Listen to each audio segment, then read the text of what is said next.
Yeah, I've got some news. What's up, everybody? It's Eli here from Ps4 Studios. Today we're going to be bringing a brand new devlog for Maze, which is being remastered and basically in some senses recreated for the PS4. Actually, I'm going to be creating a new video series on this starting today, trying my best to keep updates current per week. So right now you're looking at this is the old version of the intro story. You get to see the intro story when you start a brand new game. And as you can see, I thought this was pretty cool back in the day. You had the signs that gave you the story, but for one, I have this flowing camera animation, so it's just really strange and it's hard to read. And on top of that, the signs, it's just a lot of words to read for the story. So now you're taking a look at the new one. There's an entirely new set of animations. I created all these new mazes just for this story. So you get to see the replacement of the Ps4 Games, Eli Brewer game presenting Maze. And then it flies back into the original. But I got rid of the signs, rewrote all the text and dialogue, made it clearer to see, and it's just in this hovering format, so you can see it's just way easier to read.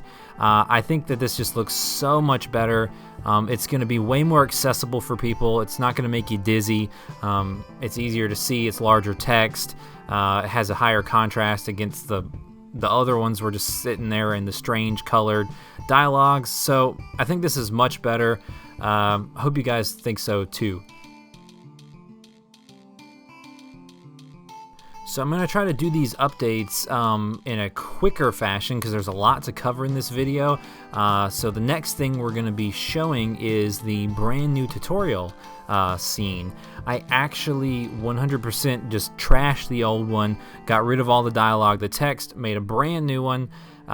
So it's actually like a little mini level instead of just a square room that you're in.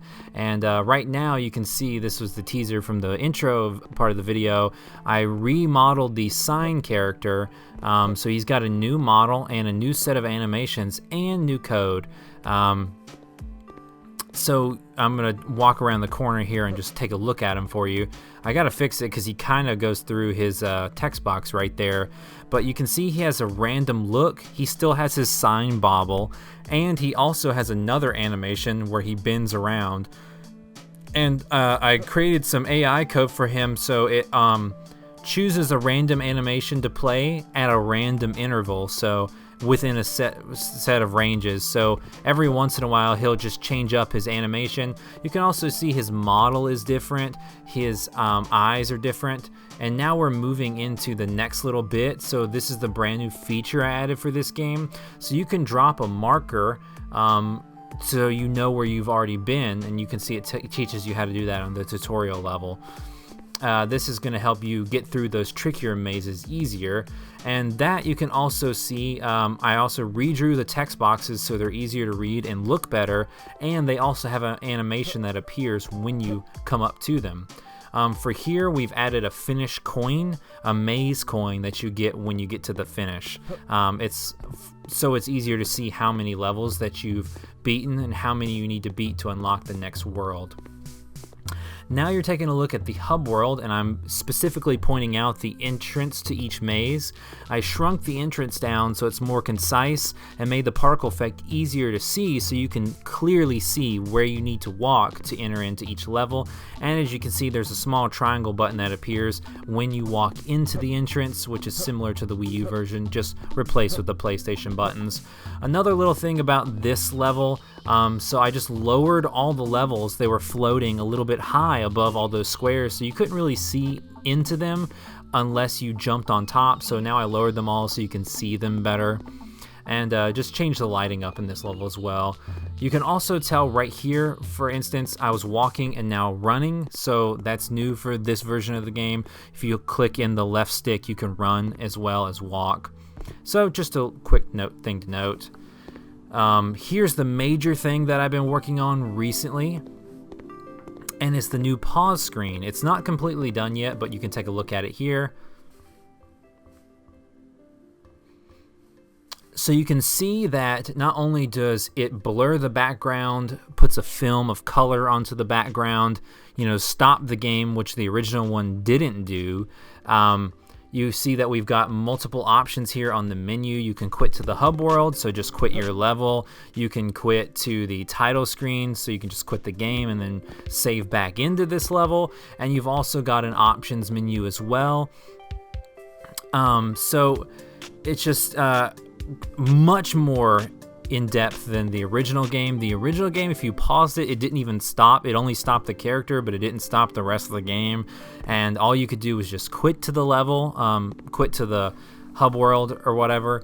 And I think you could quit to the title, but I'm not sure. I think you could quit to both of them on that one, actually, but that's all you could do. So now there's going to be options. I'm going to have a motion blur options. There's going to be sound effects and music options, as well as the inverting the look, which is, you know, they had that in the original, but you had to go to the options in the menu from the title screen, which is definitely more inconvenient than this way. This way was just more difficult to program, but I'm figuring it all out. And as you can also see from the menu, there's a subtle animation in the back of the menu of just the menu holder, the little blue icon that pops out. And on top of that, the actual menu buttons animate when you're clicking through the options menu and the pause menu. So I hope you guys really enjoyed this brief look at a bunch of different updates. The intro story has been completely redone. The hub world has been changed and redone. The tutorial has been completely redone. And now there's a new pause menu that's been completely redone. The next week's devlog, we're going to be taking a look at the hub worlds. I've done some major changes to that, especially hub world 3. It's been completely scrapped and redone. So I'm going to have a large comparison video for that next week. But I hope you enjoyed this format of this new devlog, and I hope you're enjoying the progress in the game and you're looking forward to playing it on the PlayStation 4 very soon. So if you enjoyed watching this video and seeing the updates on this game coming to the PS4, or if you would enjoy seeing more game development content from us, please drop a like and hit that subscribe button. Before we go, I need to give a special shout out to our patrons who support us on Patreon. Carmen Red and LV Kato gets a special shout out for their support on Patreon. Thank you so much for all you do for Treefall Studios. Hope everyone who watched this video has a great day.